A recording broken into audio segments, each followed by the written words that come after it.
नुकतंच महानगरपालिकेची निवडणूक होऊन गेली आणि त्याचा निकाल झाल्यानंतर आपण पाहिलंय की अत्यंत चुरशीची आणि प्रतिष्ठेची अशी मानली जाणारी प्रभाग क्रमांक 13 म्हणजे सांगलवाडी येथील जो निकाल होता तर तो महाविकास आघाडीने अत्यंत मोठ्या ताकदीने आणि अतिशय बहुमताने असा या ठिकाणी आपला निकाल बघितलेला आहे आपण आणि महाविकास आघाडी जिंकलेली आहे।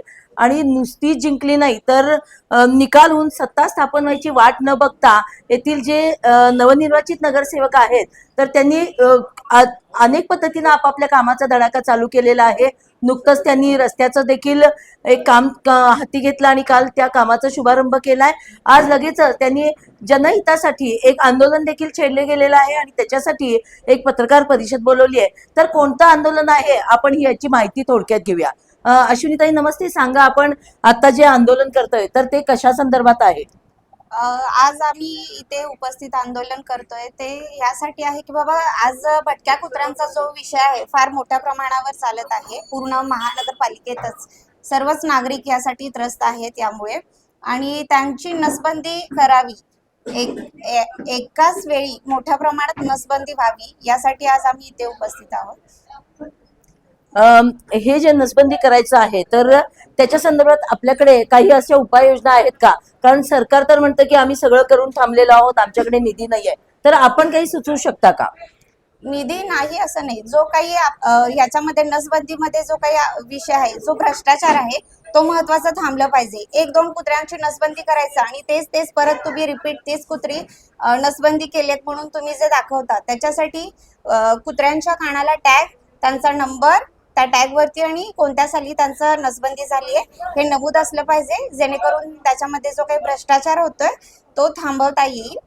आणखी खरं तर जनमानसात जनजागृती सुद्धा याच्याबद्दल झाली पाहिजे आणि प्रत्येक माणसाने, प्रत्येक व्यक्तीने, प्रत्येक अधिकाऱ्यांनी तुझा माझा विषय नाही, हा आपला आहे असं समजून, हा आपला प्रश्न आहे असं समजून त्यांनी सोडवण्यासाठी प्रयत्नच केला पाहिजे।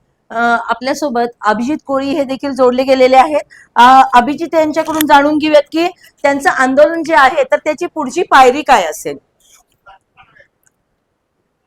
सांगली शहरामध्ये भटक्या कुत्र्यांनी दहशत माजवलेली आहे हे तुम्हाला मी वारंवार सांगत आलोय।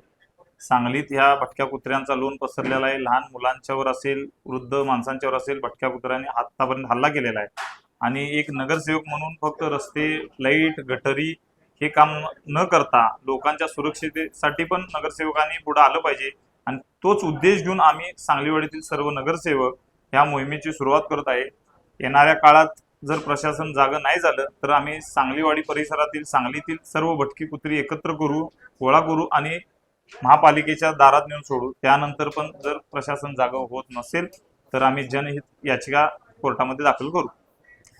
नक्कीच अतिशय कौतुकास्पद अशी ही आंदोलनाची तयारी पण दिसते आपल्याला आणि यातून कुठे ना कुठे तरी सांगलीवाडी, त्याचबरोबर सांगली शहरातील जी 27,000च्या आसपास कुत्री आहेत तर त्यांची सुद्धा नसबंदी व्हायला काही वेळ लागणार नाही आणि इथून पुढे कुत्र्यांची पैदास कमी होईल, त्याचप्रमाणे लोकांना चावण्याचं प्रमाण देखील कमी होईल आणि नागरिकांच्यातली घबराट देखील कमी होईल अशी आम्ही ग्वाही म्हणजे आश्वासन यांच्याकडून आपल्याला मिळत आहे। आणि असंच आम्ही देखील या ठिकाणी ग्वाही देतोय की या माध्यमातून सर्वपक्षीय आंदोलन जर छेडलं गेलं तर नक्कीच सांगलीकरांना आणि सांगलवाडीकरांना याचा जरूर फायदा होईल।